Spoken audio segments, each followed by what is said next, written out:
Welcome, everyone. Thank you so much for inviting me back to share with you. This is going to be great, I believe. Take your mic and pull it towards you just a little bit. This is great. How's that?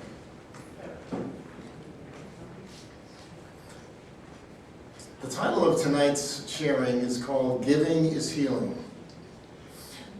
Well, after 30 years of Christian counseling, I have narrowed down my great wisdom to one principle. Things are not going well in your life. Chances are great you're doing something wrong. You want things to go well in your life? Do what's right. Brilliant, right? After 30 years, that's what the principle I've learned to try to simplify things, and it's a principle that actually really works. And in all my years in the healing ministry, I've seen that one of the main blocks to healing is disobedience. And the number one area of disobedience is in regard to the tithe. Most Christians that I counsel have never been taught about the tithe. And so they don't even realize that it is a biblical principle. And because they don't know it's a biblical principle, they don't know that they're even in disobedience. They don't realize the serious ramifications of this disobedience in their lives. See, but the problem is that it is a biblical principle. And as Christians, we are responsible for knowing all the biblical principles. So right now, you may be annoyed at me that I would be teaching you about tithing when you came to hear about healing.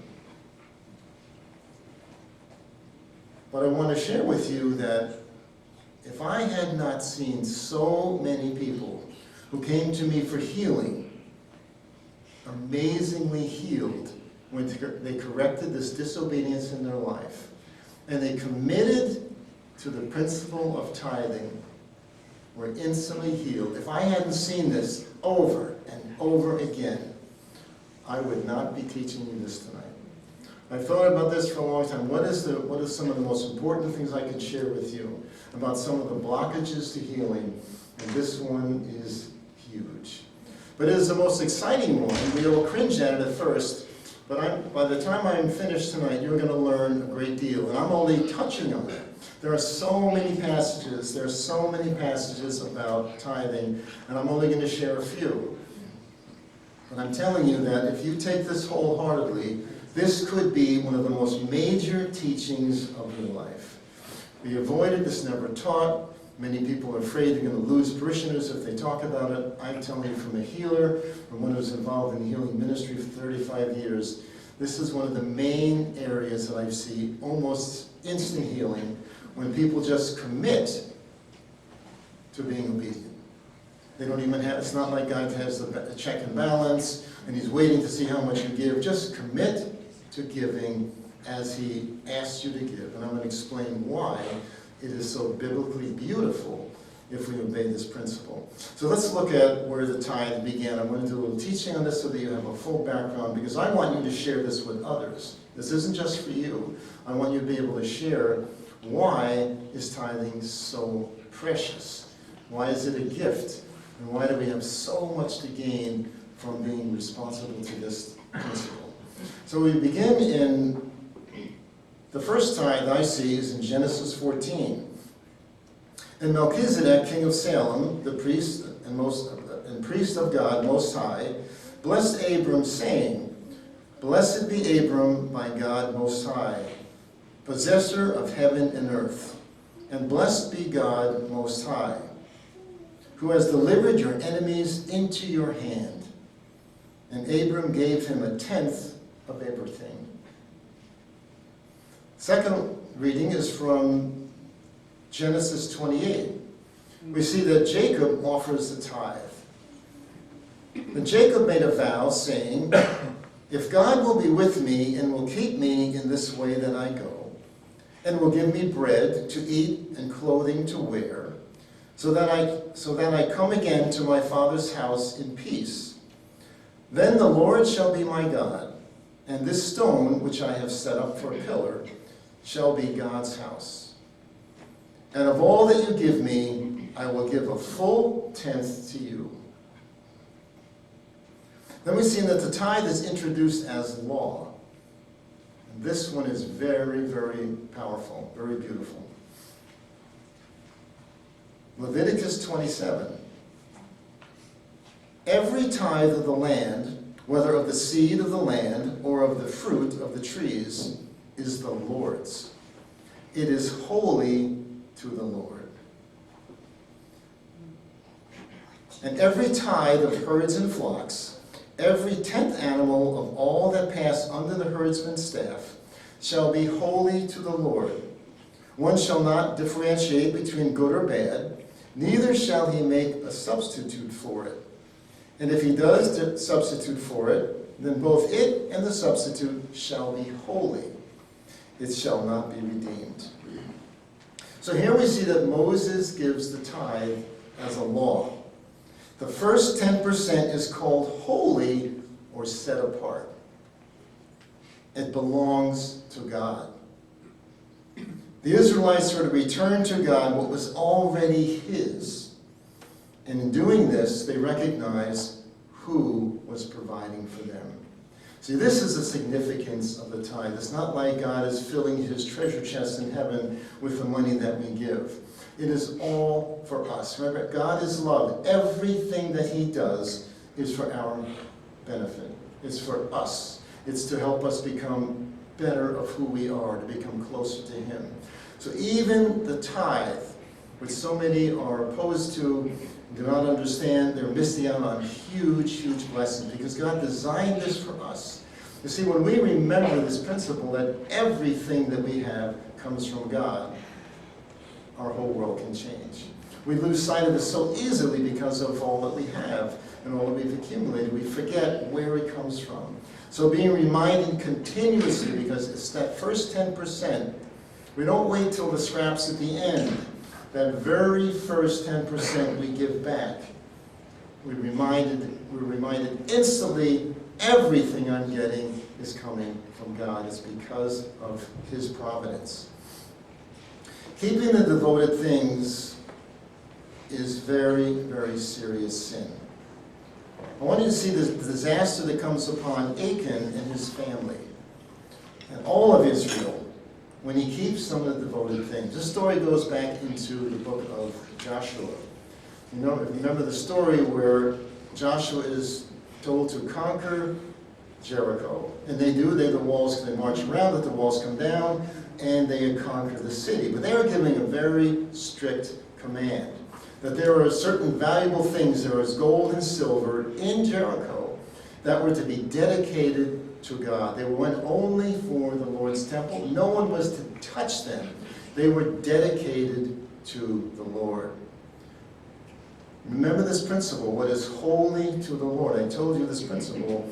The tithing says the first 10% is holy to the Lord.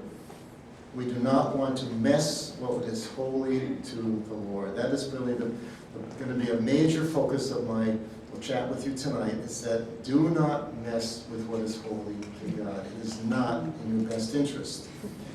So Achan decides this principle doesn't apply to him, you see. So he decides he is going to take some of this plunder. And so within a few days, they conquer Jericho, and now they're feeling really great, and they're going to conquer the city of Ai, which is just a small town up the hill. And so they take not even a full army, they take a small amount, and they go to try to destroy this little town, and they are completely wiped out. They are totally sacked. They can't understand what happened, what went wrong, where is God? How could you have one great victory and now we have a disaster? This little group of peasants just conquered us. And so they fall on their faces before God, and God says, Joshua, get up. Just get up and deal with this. You have sin in your camp. And they find out God speaks to them and says, someone has taken some of the devoted things. And so by lot, they go through the whole process, and it comes down to this one man, Achan, and his family has stolen some of the devoted things. So the verse says, when I saw in the plunder a beautiful robe from Babylonia, 200 shekels of silver, and a wedge of gold weighing 50 shekels, I coveted them and took them. That's in Joshua 7. Do not mess with what is dedicated to God. So Achan is completely under the curse of God. They have to take him outside of the camp. Him and all his family, all his belongings are stoned and burnt with fire because he messed with the devoted things. Do not mess with what is dedicated to God. In Daniel 5, we see another story. You know the story of you've seen the story of the handwriting on the wall? What's happening there? Well, we see that the king Belshazzar is messing with some of the devoted vessels that his father Nebuchadnezzar had taken from the temple in Jerusalem. When they conquered Jerusalem, they captured they cleaned out all the temple, and all these vessels they brought back to Babylonia. And they had them in storage there. And so this king, Belshazzar, is having this great big party. He's feasting with all of his nobles and his wives and concubines, and he decides to have fun. And is kind of mocking God, mocking this God of Israel, and to show his power and his strength. So he gives a command to go get all these vessels, these sacred vessels that were used in the temple. And he brings them into the party, and he passes them on, and all his nobles and his wives and concubines begin drinking out of these vessels. And all of a sudden they see this hand is writing on the wall, and they become paralyzed with fear. They've never seen anything like this. And so they call in Daniel. He was the wisest man of the highest in the kingdom, and he is able to interpret major things like this. So the king asks him to interpret, do you know what this writing means? And he says, yes. And so the words on the wall were, Mene, meaning God has numbered the days of your reign and brought it to an end. Tekel, you have been weighed on the scales and found wanting. Perez, your kingdom is divided and given to the Medes and the Persians. And we see that very night, Belshazzar, king of Babylonians, was slain. And Dardus the Mede took over the kingdom. That's in Daniel 5. That very night, everything ended. Judgment was on him because he was messing with the holy things. He just pushed it too far. We do not want to desecrate what is holy. So what is it? How could I possibly be desecrating these holy things? If the very first thing, if everything belongs to God, but that first tenth is totally dedicated to Him, the first tenth of everything you earn is His. It is dedicated to Him. It is holy. And you take that first 10% and you fix your car. You pay the mortgage. You pay the electric bill. You buy groceries. You buy a new lawnmower. Doesn't that have kind of a funny feeling now? This holy money that's dedicated to God, that's supposed to go into the Lord's temple.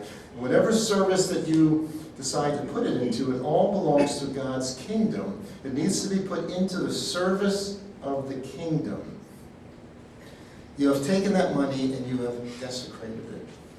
You have bought things with it that were not meant to be bought. That very first tenth is holy. This is a very profound way to look at tithing and why it's so wonderful to give to God.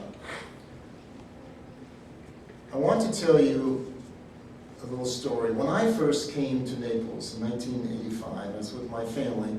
I've been a cabinet maker all my life. When we began working in Naples, we moved down from Chicago, and I'm doing very, very high-end cabinet work. And I became one of 3 shops that was doing some of the finest work in this town. Very, very high-end work. And so I was found out. So there was a man in town, his name was Tommy, who now owns a very, very fine cabinet shop. But in the beginning, when he was beginning to sell cabinet work, he wanted to use me to build all of his cabinets. He came to me and he said, Gary, he says, this is the arrangement I'd like to have with you.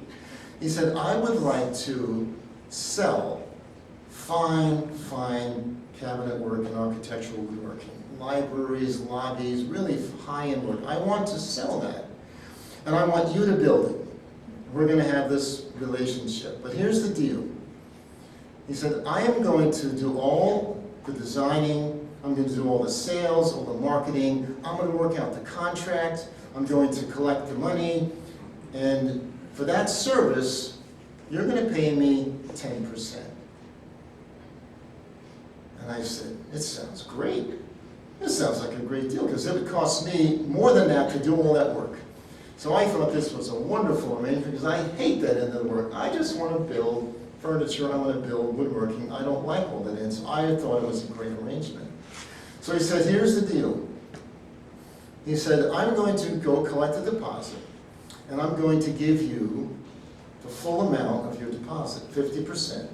And you're going to hand me a check for 10% of that deposit.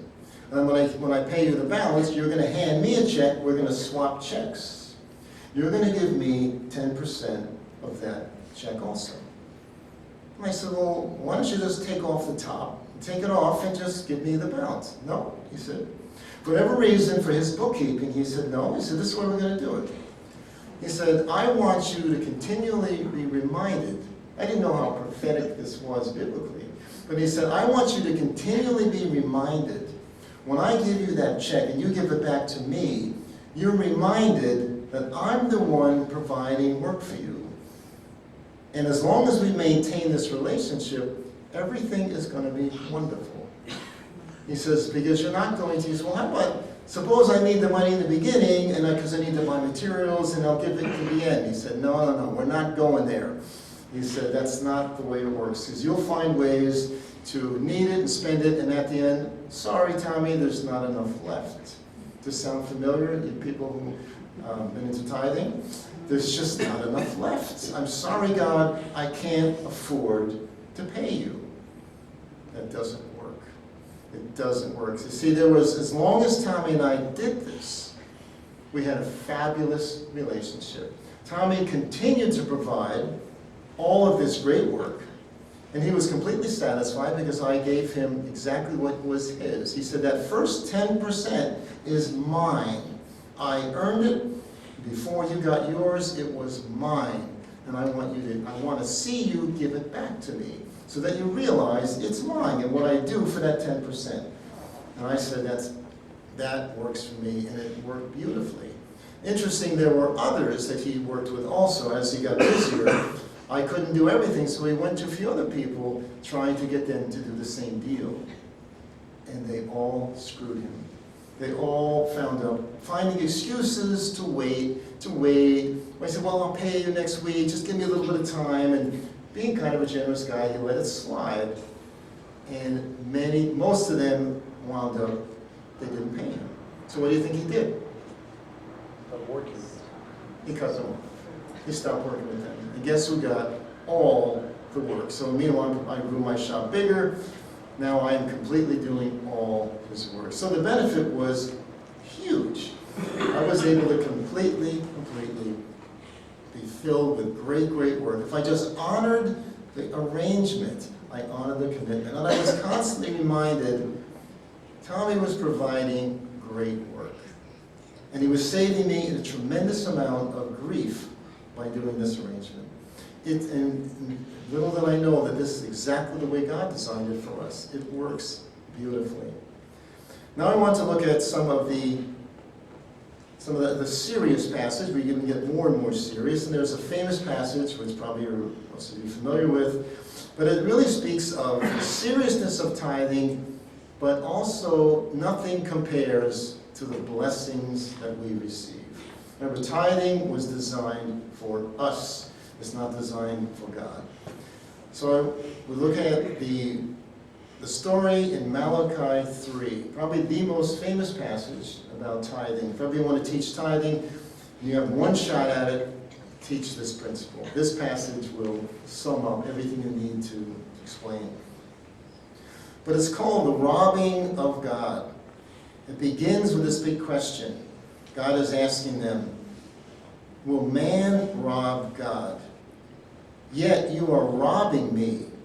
But you say, how have we robbed you? You see, these people are clueless. They have no idea that they're being disobedient. They have no idea that they're actually robbing God. Those people that did not pay Tommy were what? They were robbing him of his work, of his earned 10%. How have we robbed you? In your tithes and contributions. You are cursed with a curse. For you are robbing me, the whole nation of you. Bring the full tithe into the storehouse. Not nitpicking it, not waiting till the end, not giving 2% or 5% or 8%. Give the full 10%. That's the deal, nothing less. Bring the full tithe into the storehouse, that there may be food in my house, and thereby put me to the test, says the Lord of hosts, if I will not open the windows of heaven for you and pour down for you a blessing until there is no more need. I will rebuke the devourer for you, so that it will not destroy the fruits of your soil, and your vine in the field shall not fail to bear, says the Lord of hosts. Then all nations will call you blessed, for you will be a land of delight, says the Lord of hosts. Very, very powerful and beautiful, beautiful reading. What is he talking about that he wants to bless us so abundantly? I want to give you a picture of how serious he is. He wants us to be abundant. He wants us to be prosperous. He wants us to be, because he needs to look good. He wants us to be filled with abundance, because God wants us to see what a wonderful provider he is. We want to attract others into this Christian faith. If you are poor and destitute, how impressive are you to your friends and to your neighbors? They're going to say, well, this is the Father you want me to come and worship? This is the way he takes care of his kids? You can't even buy groceries this week? You can't even pay your mortgage? No thanks, I'm not interested. He wants to look good so that we attract others to his greatness, to his glory, to his abundance. All of us can offer this. See, so he is begging us to obey. He's saying, this is the deal. If you bring in 10%, this is what I'm willing to do. When he says, I will open, the real word is, I will open the windows of heaven. That word in Hebrew is, I will open the floodgates of heaven. Now, in the ancient days, they believed that there was 3 oceans in this earth. There was one below the earth, because when you drill down, pump down whatever, you pull up water. Must be water down there. There's an ocean down below the earth. They see the ocean on the earth, so we have oceans on the earth. And they thought, well, there must be an ocean above the dome. They believed there was a canopy, this dome above the sky. And above that dome, there must have been an ocean. Where does the rain come from? This is what they understood. So they believed that there was floodgates, or there was these doors, and God would open them. And if he opened them a little bit, you would get a little sheen, a little shower. If he opened them more, you would get a heavier rain. Well, during the time of the flood, of Noah's flood, he opens the floodgates. They were called floodgates. He opened them wide open, and the entire ocean above came down. You know how much rain that is? You know how much blessing he's talking about? He is saying that amount of blessing, the ridiculous amount of rain that came down and completely covered the earth, that monstrous amount of rain is translated into blessings for you. You won't, as the earth could not contain the water that came on it, you will not know what to do with the blessings that I give you. That is a serious, serious offer. And most of us are missing out. We're missing out on this amazing, amazing blessing. What I'm teaching you now is not the prosperity gospel. There are people that teach that you just give and you are going to get, as if it's controlling God. If I give, then God, you have to give to me. Well, unfortunately, that's not the way it works. The deal is that you just be obedient and then you watch what happens. We wait and see how is God going to bless us, because there's many, many ways that he can bless us. He can bless us by things that you have no idea. It's not just sending you a check or sending you money, but it could be amazingly beautiful things. It could be children. It could be wonderful health.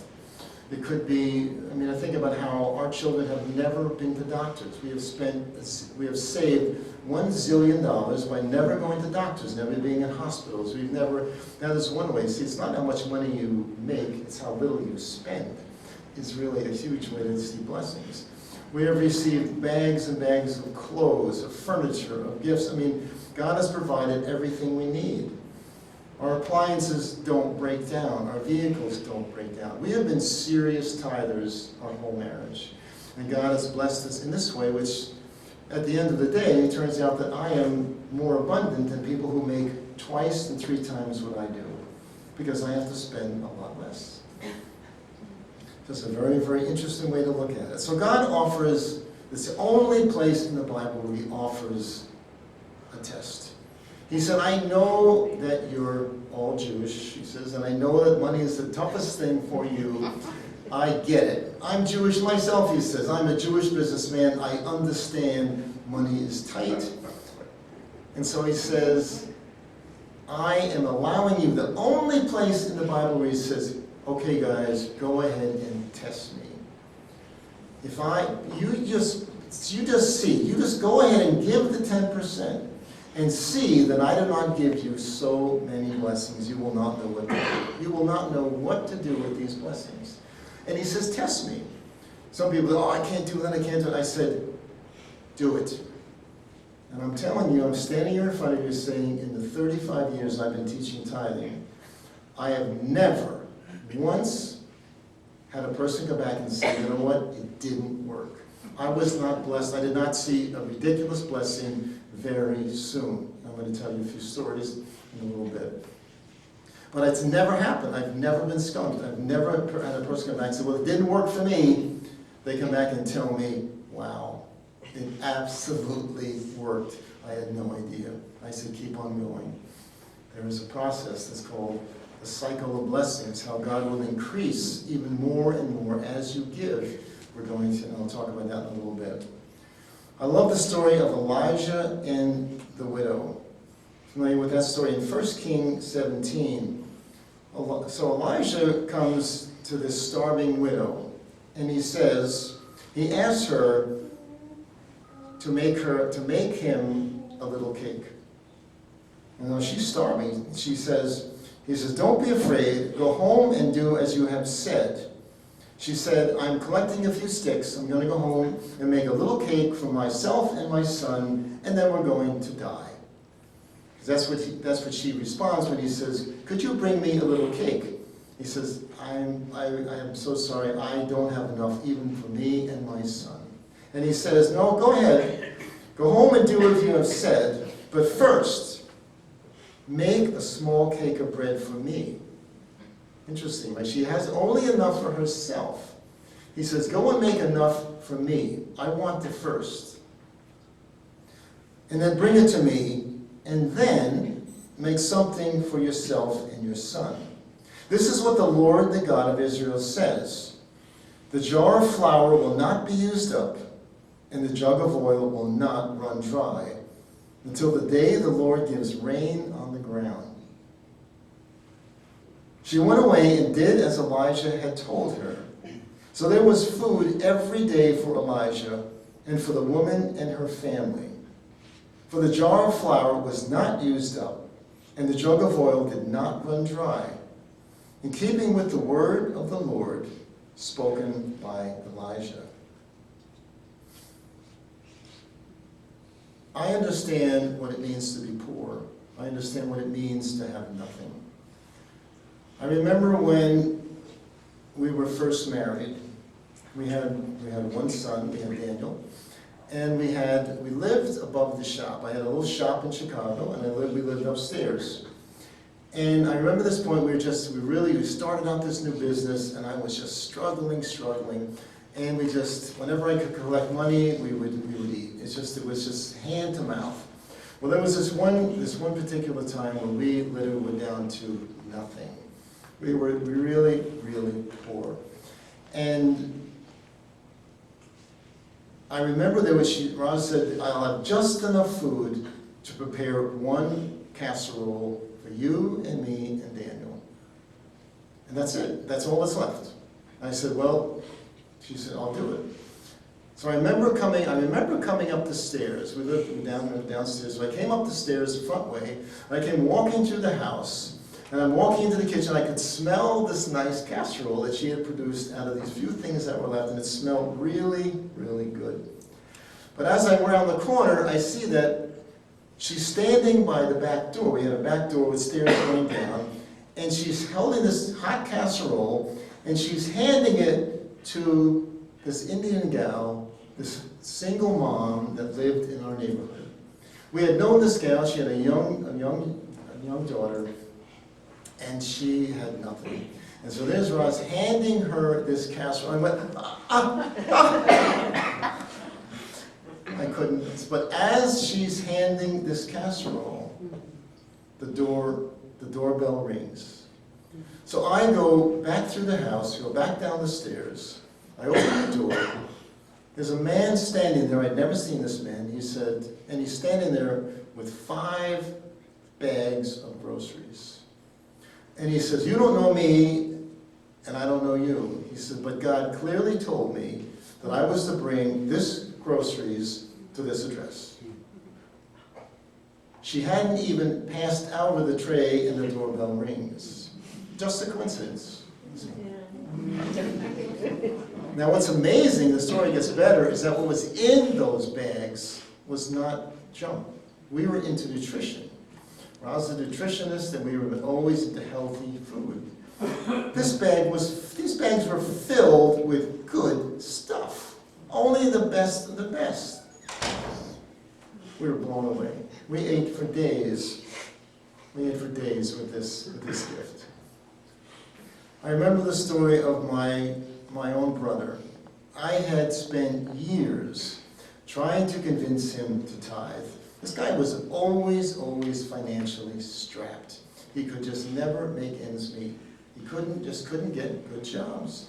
So I said, why don't you begin to tithe? I can't afford to tithe, I can't afford to. I said, just trust me on this one. Just test God. Are you sure it's okay? It's okay. He says it right here. Test me and see if I will not open the floodgates of heaven. Okay, so I'm sorry to bugging me. I will try it. And so he tells me this story about how he's sitting at his desk, and he begins opening the mail. And so he opens up this first envelope, and it was a request from one of these organizations. And there was a good organization. They were asking for a donation. He says, I'm going to do it. So he writes them a check for $50. He writes out the check right there. He seals it. He puts it over here. He opens up the next envelope, takes it, opens it up. There's a check for $50. He won some kind of ridiculous award for some contest. It wasn't even 2 envelopes away, it's the next envelope. Here's a check for $50. He calls me up instantly and said, what's going on? This cannot be a coincidence. I said, you just keep on going. That little experiment made this man one of the most generous individuals I know. He gives and gives and gives, and he receives and receives. He can't keep up with the blessing because he's continually giving, continually giving. I had another good friend. I try to work on my friends and family first. So I had another good friend who actually was Jewish. And his finances were a mess. He just couldn't get it together. And I said, you know, you're supposed to know, you're supposed to be teaching me this stuff. I said, but you are not tithing. And God has really spoken to me that you need to tithe. This will turn, God could seriously prove to you that He is willing to turn your finances around. And I tried, and I tried, and I tried. And he kept bringing it up, asking questions. I'd say, you know what, why don't you just try it? He wouldn't do it. Finally, one day, he actually played in a praise band with me and Roz at church. And so one day after church, I'm saying, the conversation came up again.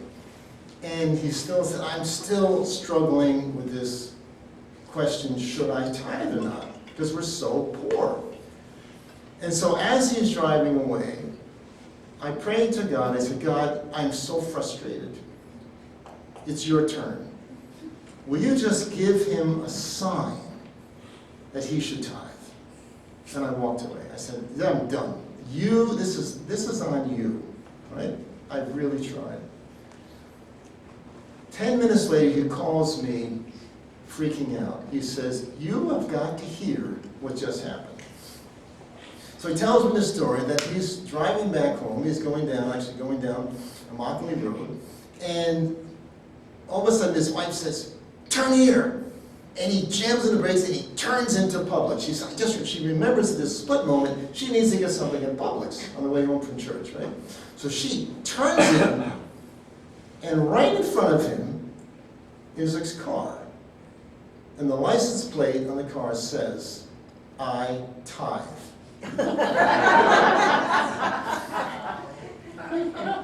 Now, if you know anything about license plates, you know that if there was a license plate like this, there would only be one in the whole state of Florida, right?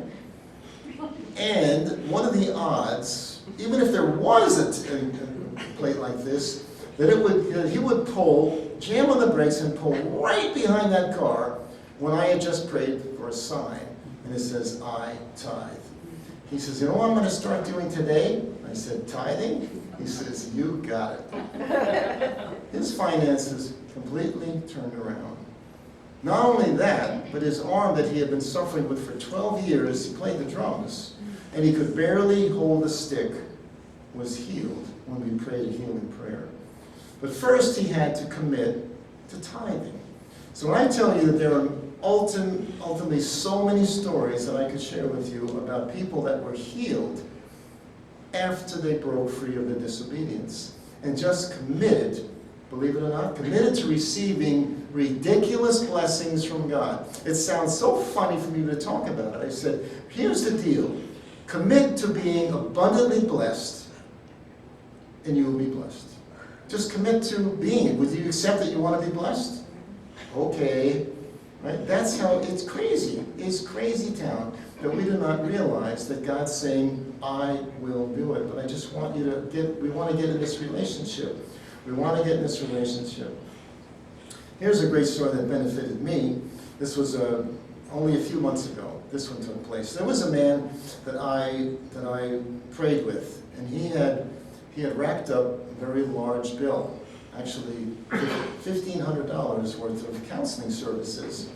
And he said to me, well, he says, I'm having this really difficult time in my job, and I'm not able to pay you. And then his wife came to me and said, I'm so frustrated because 5 months ago, he decides he's going to stop tithing. He had been chipping on the tithe. He was only giving a small percentage. He was waiting till the end to see if he had any left. He was totally desecrating the tithe. He had just stopped giving it. And so he couldn't pay me. And that was a big problem. Right? So now, through praying, God convicted him.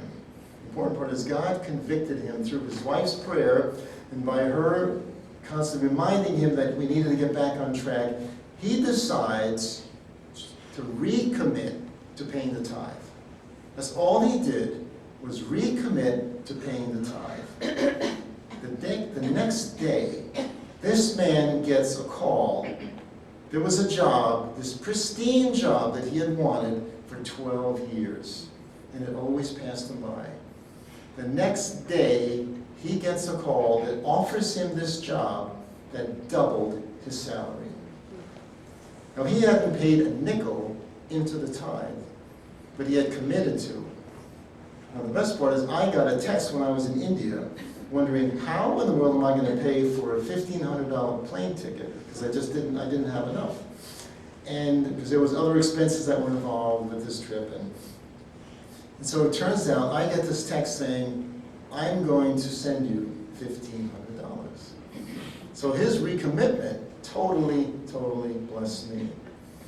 And it turned out that I was able to pray with him again, and he had plenty of funds to pray to pay with him. This just happened a few days ago. He was able to pay me, and we were all being blessed. I love the reading from Proverbs. Proverbs 11. One man gives freely, yet gains even more. Another withholds unduly, but comes to poverty. A generous man will prosper.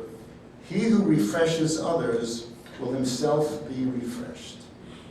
So one more principle that I want to share is this called the cycle of blessings. You see, what is limiting you to how much you give? What is limiting? Let's say you are a person, you have the gift of giving. You just love to give. And you wish you could give more. You just enjoy giving to the poor, to this charity, this need, this family. You would love it. What's limiting you? It's how much you're willing to try to give. So I practiced this for years, trying to see, God, how much do you want us to give?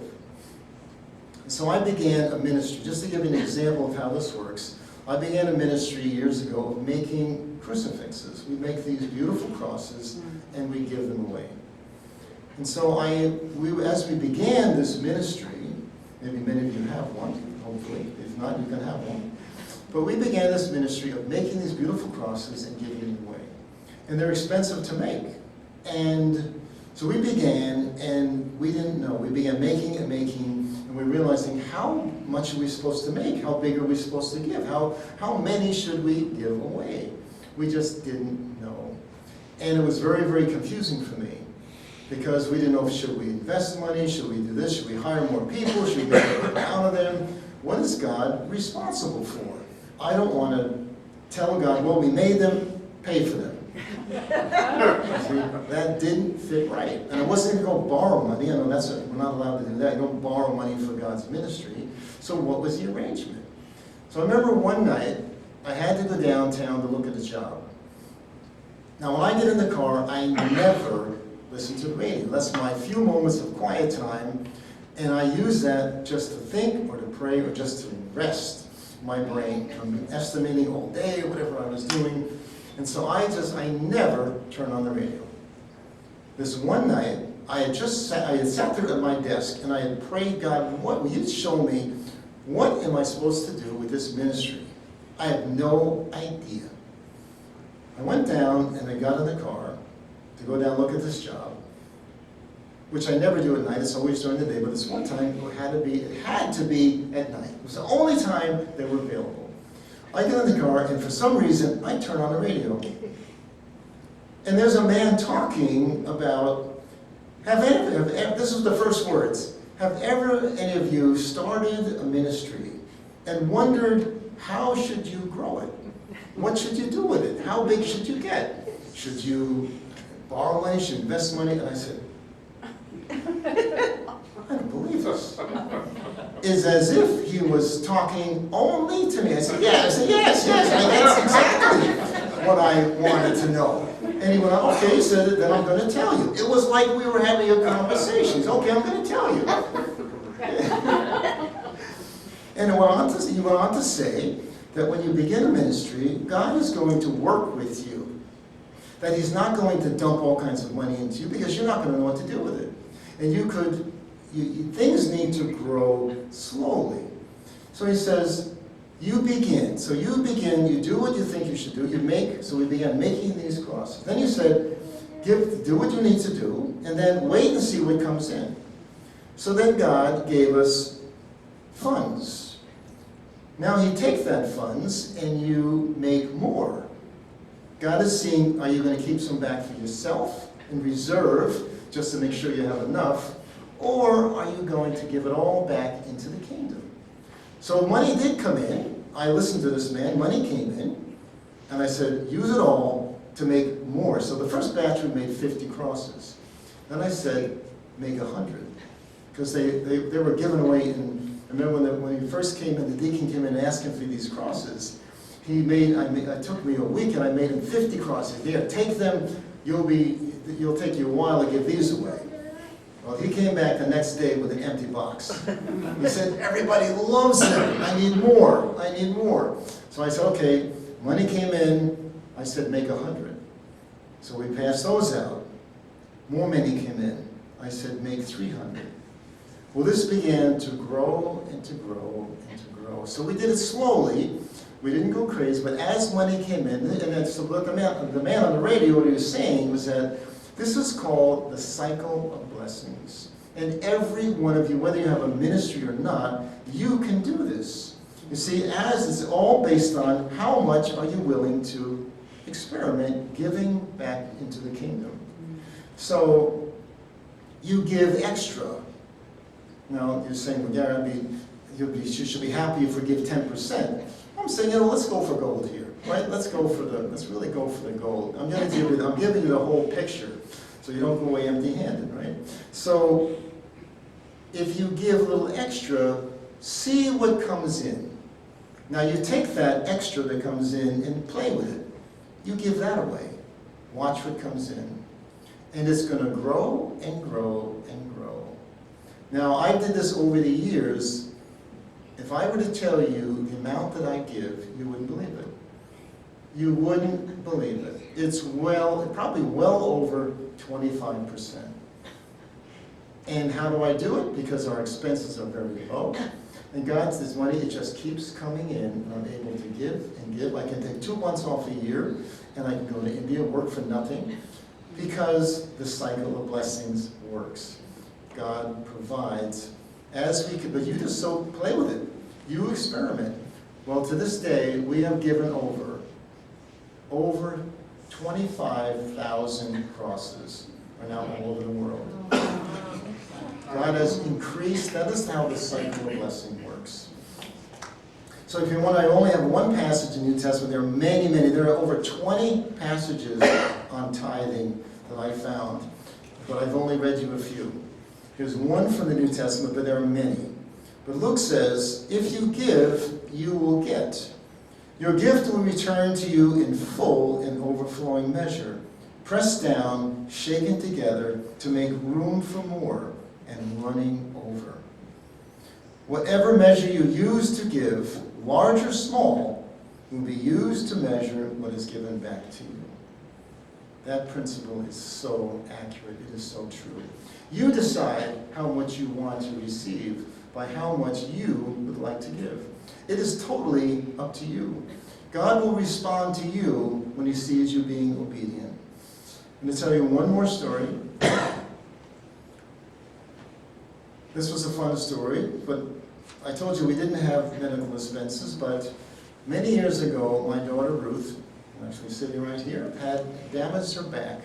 She had a very, very serious back injury, and she was lying in bed in tremendous pain. And I remember one day that my wife called me and said, I can't stand to see her in this much pain. This was long before I knew about healing and healing prayer, many years ago.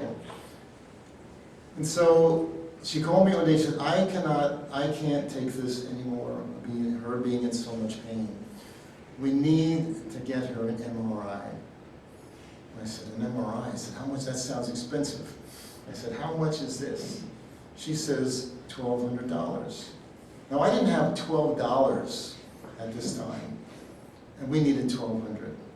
Now, before I finish the story, I need to tell you that 6 years before this, my friend, who is a violin maker worked for me in Chicago, fabulous violin maker and repairman, and used to come to Naples, and he would work on the instruments for the people in the Philharmonic.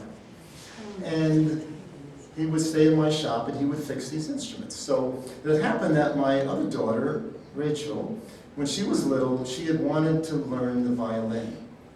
And so this man said, well, just get a little simple violin. Don't spend a lot of money, because with kids, you never know if they're going to stick with it. So just get a simple one. So we went out and we found this little violin for $100. So it worked out that she played it for 3, 4, 5 months, and she said, I've had enough of this, right? And that was the end of that. So there was this little violin. So my friend Paul had come down from Chicago, and he was staying with me. I said, Paul, do me a favor. Take this little violin back to you and see if you can sell it and get my $100 back. Because he had a violin store in Chicago where they made and sold instruments. Well, they bought and sold instruments. So I said, take this back and see if you can sell it.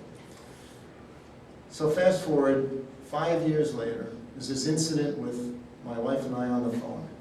So I'm talking on the phone, and she says, we need $1,200. I said, well, take her. Take her to get it. She said, how? How are we supposed to pay for it? I said, let's pray. So we prayed that God would provide this money, miraculously would provide this money for Ruth. Now all I know is we have been serious tithers our whole marriage. Ever since the first pan went out the door, right? We stuck with that giving all these years. And I'm on the phone, and we prayed that God would provide this money. I hang up the phone. My hand is still on the receiver, and it rings, and it startled me. I pick up the phone, and I said, hello? Gary, he says, hi. He says, this is Paul. I haven't talked to Paul in 5 years. Right? He says, this is Paul. He said, I just wanted to tell you what just happened. He says, remember that little violin that you gave me? I said, yeah. He says, well, I just sold it. He said, it was worth a little bit more than what you thought. I said, how much did you get for the violin? He says, $1,200. God bless you.